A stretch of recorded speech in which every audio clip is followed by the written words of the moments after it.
انکسار کی دعوت بھی دیتی ہے۔ واہ واہ واہ۔ اور اس کے اور بہت سارے فوائد ہیں، میں اب الحمد شریف کے حوالے سے عرض کرتا ہوں۔ جی جی اللہ کے لیے حمد ہے، اس کی جو اصولی طور پہ اس کی تعریف ہے، ترجمہ ہے، اس کا ترجمہ یوں ہے کہ سب تعریفیں کسی بھی حامد کی طرف سے ہوں ٹھیک، وہ اللہ کے لیے ہے، بے شک، جو رب العالمین ہے۔ اللہ اب حمد کی بہت ساری اس میں تشریف ہے کہ وہ کس طرح ہوتی ہے، میں اس کا خلاصہ صرف عرض کرنا چاہتا ہوں جی کہ اس کا خلاصہ پوری صورت کا یہ ہے کہ اللہ تعالیٰ سے، اللہ تعالیٰ نے ہمیں یہ تعلیم دی ہے کہ اللہ تعالیٰ سے مانگنے کا طریقہ کیا ہے اور اس سے کیا مانگنا چاہیے۔ ٹھیک، مانگنے کا طریقہ تو یہ بتایا کہ اس کی تعریف کرو، ایاک نعبد و ایاک یہ الحمدللہ رب العالمین الرحمن الرحیم مالک یوم الدین ایاک نعبد و ایاک نستعین، یہ ساری اس کی تعریف ہے۔ پھر مانگنے والی چیز کون سی ہے؟ فرمایا مجھ سے مانگو کہ اہدنا الصراط المستقیم، اللہ اکبر، ہمیں صراط مستقیم کی ہدایت عطا فرما۔ اور وہ صراط مستقیم ہے کیا؟ کیونکہ سب لوگ کوئی ادھر جا رہا ہے، کوئی ادھر جا رہا ہے، لیکن وہ یہی کہہ رہا ہے میں صراط مستقیم جی ہاں پر جی ہوں۔ ہاں جی، تو فرمایا اس کی وضاحت بھی کر دی کہ صراط مستقیم کہتے کس کو ہے۔ فرمایا میرے کچھ بندے ہیں اللہ، جن پر میں نے انعام کیا ہے، ہاں ان بندوں کے راستے کا نام صراط مستقیم ہے۔ سبحان مجھ سے مانگو تو میرے ان بندوں کا راستہ مانگو۔ تو ہم لوگ جو ان اللہ کے بندوں کی طرف جاتے ہیں اس کی وجہ یہی ہوتی ہے کہ ہمیں اللہ تعالیٰ نے خود تعلیم دی ہے کہ مجھ سے مانگو تو میرے بندوں کا راستہ مانگو، واہ واہ واہ، اور ان لوگوں کا راستہ نہ مانگو جن پر میرا غضب ہے۔ تو جو اس کے انعام یافتہ لوگ ہیں ان کا راستہ مانگنے کی اللہ تعالیٰ نے اس صورت مبارکہ میں ہمیں ترغیب دی۔ اللہ اکبر، اللہ اکبر، سبحان اللہ۔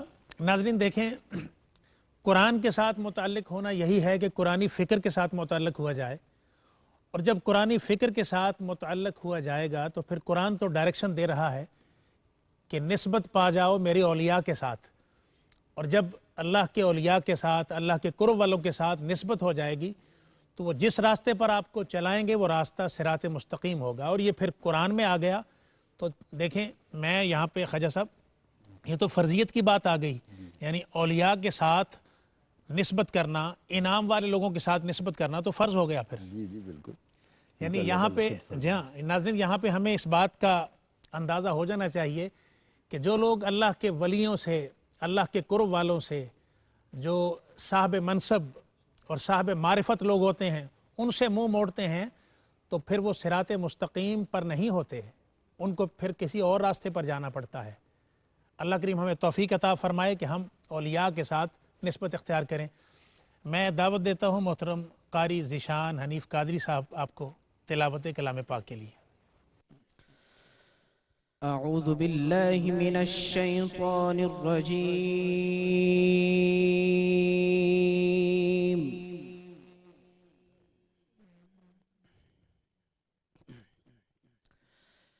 بسم الله الرحمن الرحيم. الله لا إله إلا هو الحي القيوم. اللہ اکبر، لا تأخذه سنة ولا نوم.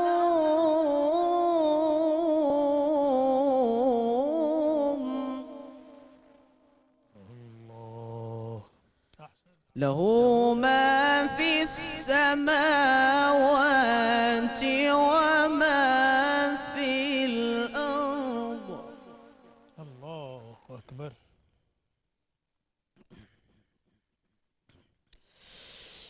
لا تأخذه سنة ولا نوم. له ما في السماوات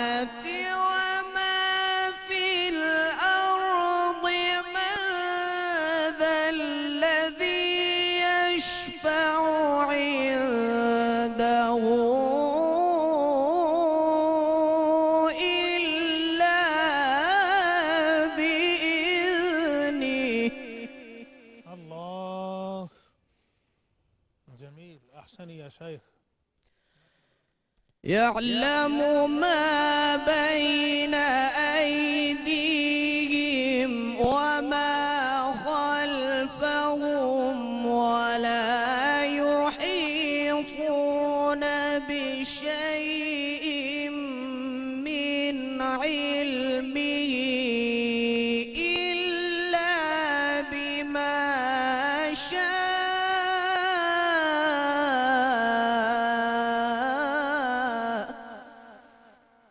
ما شاء الله. وسع كرسيه السماوات والأرض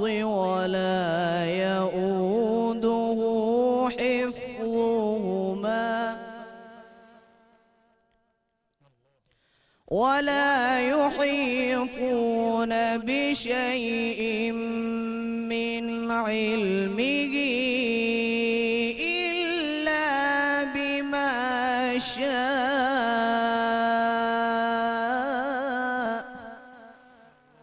ما شاء الله. بشيء من علمه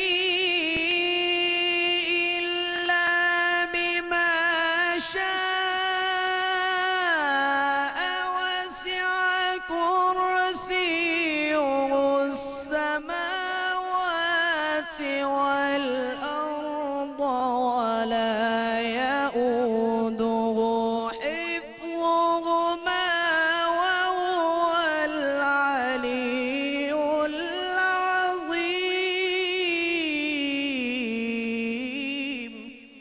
ما شاء الله ما شاء الله. وسع كرسيه السماوات والأرض ولا يؤوده حفظهما وهو العلي العظيم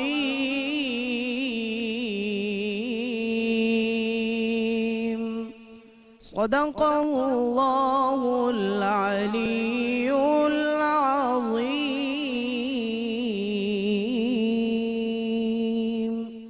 سبحان اللہ. ناظرین، آپ نے قرآن کریم کی تلاوت سماعت کی اور ہمارا معمول ہے آیت الکرسی تلاوت کرنے کا، اور ہم میں سے اکثر لوگوں کو زبانی یاد ہے. اس پر ترجمہ اور تفسیر لیتے ہیں محترم خواجہ غلام قطب الدین فریدی صاحب سے. بسم اللہ الرحمن الرحیم. اللہ ہے جس کے سوا کوئی معبود نہیں. اللہ اکبر. آپ زندہ اور اوروں کا قائم رکھنے والا ہے. اسے نہ اونگ آئے نہ نیند. اسی کا ہے جو کچھ آسمانوں میں ہے بے شک. اور جو کچھ زمین میں ہے. وہ کون ہے جو اس کے یہاں سفارش کرے بغیر اس کے حکم کے. اللہ. جانتا ہے جو کچھ ان کے آگے ہے اور جو کچھ ان کے پیچھے، اور وہ نہیں پاتے اس کے علم میں سے مگر جتنا وہ چاہے. اس کی کرسی میں سمائے ہوئے ہیں آسمان اور زمین، اور اسے بھاری نہیں ان کی نگہبانی، اور وہی ہے بلند بڑائی والا. اللہ اکبر. جی خواجہ صاحب. جناب، یہ آیت الکرسی ہے. جی. اس کے حوالے سے ایک حدیث پاک آپ کی خدمت پیش کرتا ہوں. حضرت سیدنا ابو ہریرہ رضی اللہ تعالیٰ عنہ روایت فرماتے ہیں کہ سرکار دو عالم صلی اللہ علیہ وسلم نے مال غنیمت کی نگرانی پر، جی. جو بیت المال تھا، جی. اس کی نگرانی پر میری ڈیوٹی لگا دی. میں رات کو پہرا دے رہا تھا کہ ایک چور آ گیا. جی. اس نے اس میں سے کچھ اٹھایا. جی. میں نے اسے پکڑ لیا اور میں نے کہا میں تجھے حضور کی خدمت میں پیش کروں گا صبح. اس نے بڑی منت سماجت کی کہ چلو مجھ سے غلطی ہو گئی. آپ لوگ تو نرم دل ہوتے ہیں اور معاف کر دینے والے ہوتے ہیں. میں معافی چاہتا ہوں، میں غلطی کا اعتراف کرتا ہوں، مجھے چھوڑ دیں. جی. جی. تو مومن کی تو یہ شان ہے جس سے جگر لالہ میں ٹھنڈک ہو وہ شبنم، اللہ. اور دریاؤں کے دل جس سے دہل جائیں وہ وہ طوفان. طوفان. تو آپ نے اس کو چھوڑ دیا. صبح جب حضور کی خدمت میں حاضر ہوئے تو حدیث پاک میں یہ کہیں نہیں ہے کہ حضرت ابو ہریرہ رضی اللہ تعالیٰ عنہ نے جا کر عرض کیا ہو. حضور نے پہلے سوال فرمایا اللہ فرمایا ما فعل بکا اسیرک البارحۃ یا ابا ہریرہ، اللہ ابو ہریرہ رات والے چور کا حال سناؤ، اللہ اس نے تمہارے ساتھ کیا کیا؟ عرض کی حضور اس طرح چور آیا تھا، اس نے چوری کی، میں نے اسے پکڑ لیا، میں نے کہا حضور کی خدمت میں پیش کروں گا، تو اس نے منت سماجت کی اور وعدہ کیا کہ میں آئندہ نہیں آؤں گا، تو میں نے پھر اس کو چھوڑ دیا۔ جی حضور نے فرمایا وہ جھوٹا تھا، جھوٹ بول گیا، آج رات پھر بھی آئے گا۔ اللہ اکبر۔ پھر حضرت ابو ہریرہ رضی اللہ تعالیٰ عنہ فرماتے میں دوسری رات پھر میں انتظار کرنے لگ گیا، کیونکہ حضور کے منہ مبارک سے جو نکلے جا بات، جا جا تمہارے منہ سے جو نکلی وہ بات ہو کے ہو رہی۔ کے رہی صلی اللہ تو علیہ وسلم۔ پھر وہ چور آ گیا، پھر اس نے اٹھایا، میں نے اس کو پھر پکڑ لیا، اس نے پھر اس سے زیادہ منت سماجت شروع کی، بہت زیادہ منت کی جب، تو میں نے پھر اس کو چھوڑ دیا، لیکن اس نے میرے ساتھ وعدہ کیا آئندہ میں پھر نہیں آؤں گا۔ صبح حضور کی خدمت میں حاضر ہوا تو حضور نے حسب معمول پھر پوچھا ما جی۔ فعل بک اسیرک البارحۃ یا ابا ہریرہ، ابو ہریرہ رات والے چور کا حال سناؤ۔ تو عرض کی، ماجرا سارا پیش کیا، حضور نے فرمایا وہ جھوٹا تھا، جھوٹ بول گیا ہے، آج رات پھر بھی آئے۔ پھر آئے گا۔ اللہ اکبر۔ تو وہ پھر تیسری رات یہی صورتحال ہوئی، پھر وہ آیا، آپ نے پکڑ لیا، فرمایا آج تو کسی طور پہ نہیں چھوڑوں گا تجھے۔ تو اس نے کہا آپ نے پہلے تو مجھے بغیر کسی وجہ کے آپ نے مہربانی کی چھوڑ دیا، آج میں آپ کو بغیر کسی معاوضے کے نہیں بلکہ میں آپ کو ایک وظیفہ بتاتا ہوں، اللہ آپ وہ پڑھیں تو کوئی چور آپ کے گھر میں نہیں آئے گا۔ اللہ اکبر۔ تو آپ نے فرمایا کیا؟ اس نے کہا یہ آیت الکرسی جو ہے نا، یہ پڑھ کے رات کو دم کر دیا کریں گھر میں، میں کوئی چور بھی نہیں آئے۔ اللہ اکبر۔ اور یہ چور بتا رہا ہے؟ چور بتا رہا ہے۔ اللہ اکبر۔ تو آپ صبح حاضر ہوئے تو حضور نے پھر پوچھا، آج سارا ماجرا عرض کیا، تو آپ نے فرمایا تھا تو جھوٹا مگر بات سچی کر گیا۔ اللہ اکبر۔ یعنی یہ اس کی۔ پھر آپ نے پوچھا کہ ابو ہریرہ جانتے ہو وہ کون تھا آنے والا؟ عرض کی حضور میں نہیں جانتا۔ فرمایا یہ آنے والا شیطان تھا۔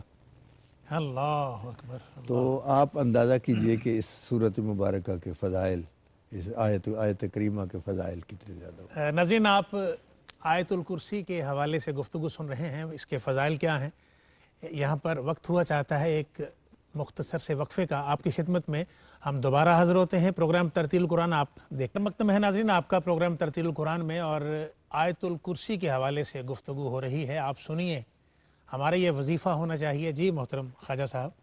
یہ اس کا آغاز ہے اللہ لا الہ الا هو الحی القیوم۔ جی اللہ لا الہ الا ہو، جی اس کا جو ترجمہ ہے وہ تین ترجمے ہیں اس کے۔ ایک ترجمہ تو عوام کا ہے، ٹھیک ہے۔ ایک خواص کا ہے، ایک جی۔ اخص الخواص کا ہے۔ واہ واہ واہ۔ عوام کا ترجمہ یہی ہے کہ لا معبود الا اللہ، اللہ لا الہ الا ہو، اللہ کے سوا کوئی معبود نہیں ہے، جی، صرف ٹھیک وہی ہے۔ اور جو خواص ہیں ان کا ترجمہ یہ ہوتا ہے کہ لا مقصود الا اللہ، لا اللہ مقصود ایسا ہے۔ ہے کہ لا مقصود الا ہو، ہمارا مقصود صرف وہی ذات ہوتا ہے۔ اللہ اکبر۔ تو وہ جب کوئی بھی عبادت کرتے ہیں تو ان میں مقصود صرف خدا کی ذات ہوتی ہے، اللہ اس کے علاوہ اور کچھ نہیں ہوتا۔ جی یعنی نہ دنیا نہ آخرت، کسی قسم کی لالچ پہ وہ اس کو معبود نہیں مانتے، بلکہ اس کو بغیر کسی لالچ کے، وہ اس کا مقصود ہی وہی ذات ہوتی ہے، اسی لیے اس کی عبادت کرتے ہیں اس کو۔ اچھا، یہ جو ذات کا مقصود ہونا ہے، جی اس کے اندر ایک ذاکر کی کیفیت اور اس کا مقصد کیا ہوتا ہے؟ ذاکر کا مقصد ہوتا ہے کہ میں جو ذکر کر رہا ہوں یہ بڑا خالص ہے، جی اس میں کسی قسم کا کوئی دنیاوی اخروی کوئی لالچ نہیں ہے کہ میں اس کو پالوں، بس اس کو پالوں، اس کو پالوں، اور یہ میرا پانے۔ مقصود وہی ہے۔ اللہ اکبر۔ اللہ اور تیسرا جو ہے جی وہ اخص الخواص ہے، جی وہ جو صوفیاء کا جی جی، وہ سبحان وحدت الوجود کا ہے، واہ واہ۔ وہ کہتے ہیں لا موجود الا اللہ، اللہ اللہ کے سوا کوئی موجود ہے ہی نہیں۔ آپ کہیں گے یہ ساری کائنات جو ہے یہ کیسے موجود نہیں ہے؟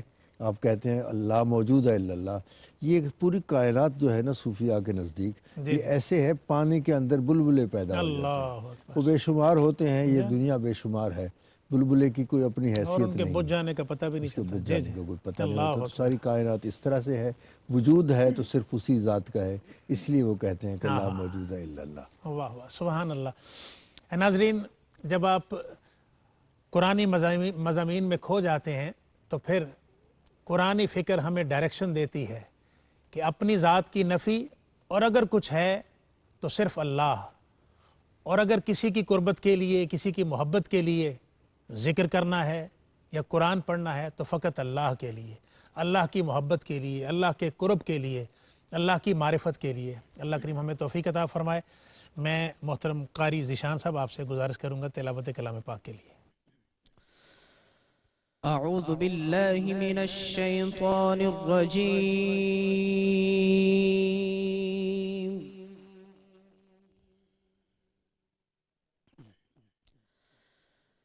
بسم الله الرحمن الرحيم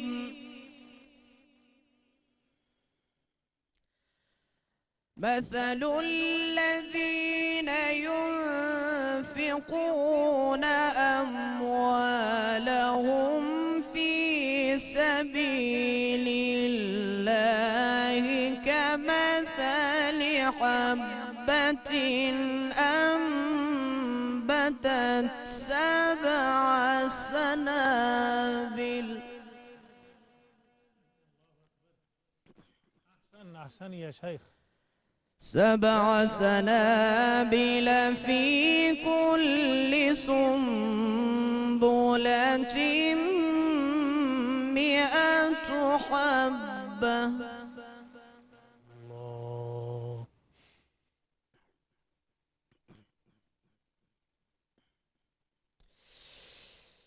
7 سنابل في كل سنبلة 100 حبة والله يضاعف لمن يشاء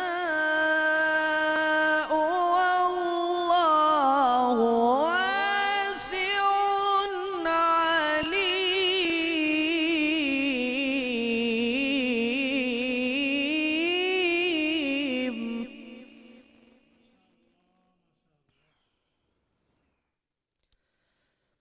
الذين ينفقون أموالهم في سبيل الله ثم لا يتبعون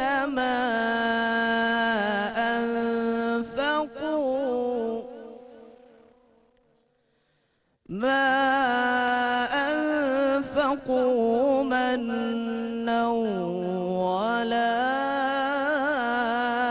أذى لهم أجرهم عند ربهم ولا خوف عليهم ولا هم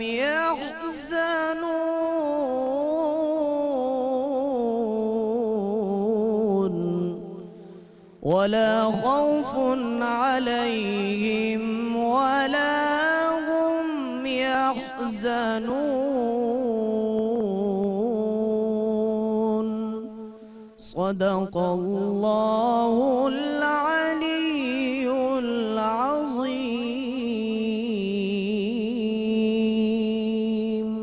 ماشاء اللہ۔ ناظرین، آپ نے قرآن کریم کی تلاوت سماعت کی۔ ترجمہ اور تفسیر کے لیے محترم خواجہ صاحب قبلہ۔ بسم اللہ الرحمن الرحیم۔ ان آیات طیبات میں جی اللہ تبارک و تعالی نے انفاق فی سبیل اللہ کے حوالے سے حکم جی فرمایا، ان کی ایک مثال دی ٹھیک کہ مثل الذین ينفقون اموالهم فی سبیل اللہ، ان لوگوں کی مثال جو اپنے مال اللہ کی راہ میں خرچ کرتے ہیں اس دانہ کی طرح جس نے اگائیں 7 بالیں، ہر بال میں 100 دانے، اللہ اکبر۔ اور اللہ اس سے بھی زیادہ بڑھائے جس کے لیے چاہے، اور اللہ وسعت والا، علم والا ہے۔ اللہ اور جو اپنے مال اللہ کی راہ میں خرچ کرتے ہیں پھر دیے پیچھے نہ احسان رکھیں اور نہ تکلیف دیں، ان کا نیک انعام ان کے رب کے پاس ہے، اور انہیں نہ کچھ اندیشہ ہے اور نہ وہ غم کھائیں گے۔ اللہ اکبر۔ جی انفاق فی سبیل اللہ کے حوالے سے اللہ تبارک و تعالی نے فرمایا، کچھ اس کے قاعدے بیان فرمائے۔ جی ایک تو یہ کہ مثال دی کہ جو اللہ کی راہ میں خرچ کرتا ہے اس کی مثال ایسے ہے جیسے آپ گندم کا ایک دانہ بو دیں اللہ تو اس کی کئی بالیں ہوتی ہیں، جو اور پھر اس میں ہر ایک بال میں پھر بہت سے دانے ہوتے ہیں، جی ہاں تو ایک دانے سے 100 دانہ پیدا ہو جاتا جی ہے، اور پھر اللہ چاہے تو اسے اور بھی زیادہ ہزاروں تک بھی بے شک، پہنچا بے سکتا ہے۔ شک۔ یہ مثال دے کے فرمایا گیا کہ جو تم اللہ کی راہ میں خرچ کرو گے اللہ اکبر، اس میں اللہ تعالیٰ تمہیں بہت زیادہ برکت عطا کرے گا۔ یہ اس دانے کی طرح ہے جو آپ نے اللہ بو کے اور اس سے بہت زیادہ فصل اٹھائی ہے۔ ایک بات تو یہ ہے کہ یہ انفاق فی سبیل اللہ کیسے ہوگا جی کہ کسی غریب کی مدد کر دیں، ٹھیک ہے، اللہ کے راستے میں خرچ کر دیں۔ ایک بات تو یہ ہے کہ یہ راستہ جو ہم بندے پہ خرچ کر رہے ہیں اس کو اللہ اپنا راستہ بتا رہا ہے۔ اللہ اکبر، اللہ اکبر۔ جو بندے کے لیے خرچ ہو رہا ہے اللہ فرماتے ہیں وہ میرے راستے میں خرچ ہو رہا ہے۔ اچھا، اس میں کبھی خواجہ صاحب کبھی بندہ یہ دیکھ لے کہ سپوز میری طبیعت سے بندہ یعنی مختلف ہے، میں اسے اختلاف کرتا ہوں، میرا وہ دشمن ہے جی یا میری وہ بات نہیں مانتا، مطلب اس طرح کے کریکٹرز ہمارے معاشرے میں ہوتے ہیں جن سے ہمیں مخالفت ہوتی ہے، جی تو کیا پھر ان کو اگر ہم نہیں دیتے، یعنی انٹینشنلی اگر نہیں دیتے، ارادتاً نہیں دیتے، تو کیا اس کی اللہ کی بارگاہ سے پکڑنی ہے؟ یہ مخالفت تو میری اس ہے۔ طرح کا جب آپ خرچ کریں گے تو پھر یہ اپنی ذات کے لیے کریں گے، اس کے لیے نہیں۔ جی ہاں، جب اس کے لیے آپ خرچ کریں گے تو پھر بلا امتیاز اس کو خرچ کرنا ہوگا۔ جی ہاں جی ہاں۔ اچھا، اب یہ ہے کہ اس میں حدیث پاک میں آتا ہے کہ ایک آدمی بیمار ہو جاتا ہے تو اللہ تبارک و تعالیٰ کسی بندے سے کہتا ہے کہ فلاں آدمی بیمار تھا، فلاں دن میں بیمار تھا، تو مجھے پوچھنے دعا کرنے کے لیے عیادت کے لیے کیوں نہیں ہے؟ وہ کہتا ہے یا اللہ تو بیمار کیسے ہو سکتا ہے؟ اللہ تعالیٰ فرماتے ہیں وہ جو بندہ بیمار تھا اس کو جو تو عیادت کرنے کے لیے نہیں آیا سبحان اللہ، تو یوں سمجھو کہ تم میرے پاس نہیں آئے۔ واہ واہ واہ، سبحان تو اللہ، بندے کی اس چیز کو اللہ تبارک و تعالیٰ اپنی ذات کے حوالے سے بیان سبحان فرماتا ہے۔ اللہ، سبحان اللہ۔ ناظرین، آپ نے جو گفتگو سنی اس میں مختلف موضوعات تھے، لیکن یہ جو ہمارا آخری سیگمنٹ تھا نا، یہ ہمارے معاشرے کے لیے بڑا فائدہ مند سیگمنٹ تھا۔ دیکھیں، ہمارا جو تعاون ہوتا ہے لوگوں کے ساتھ، ہمارا خرچ کرنا ہوتا ہے غرباء پر، اس میں ہم ایک ڈائریکشن لیتے ہیں اپنی ذات اور اپنے فائدے کے حوالے سے، تو وہ اللہ کے لیے نہیں ہوتی۔ یہ بہت بڑا سبق ہے محترم خواجہ صاحب کی طرف سے کہ دیکھیں، اللہ کی ذات کے لیے کسی پر خرچ کریں، غریب کی مدد کریں، کسی مسکین کے کام آئیں، تو پھر اللہ کی بارگاہ سے خوشنودی حاصل ہوگی۔ جی تو چاہتا تھا کہ بات کو اور تفصیل سے لیتے، لیکن ہمارے چونکہ پروگرام میں ایک لمیٹڈ ٹائم ہوتا ہے ہمارے پاس، تو ناظرین پروگرام ترتیل القرآن کا وقت اپنے اختتام کو پہنچتا ہے۔ میں خواجہ غلام قطب الدین فریدی صاحب کا اور محترم قاری ذیشان حنیف قادری صاحب کا شکریہ ادا کرتا ہوں۔ انشاءاللہ تعالی ناظرین، آپ سے اگلے جمعۃ المبارک کو پھر ملاقات ہوگی۔ اپنے میزبان محمد افضل نوشاہی کو اجازت دیجیے۔ السلام علیکم ورحمۃ اللہ وبرکاتہ۔ لا إله إلا الله، لا إله إلا الله، لا إله إلا الله۔ متاع اہل نظر، لا إله إلا الله،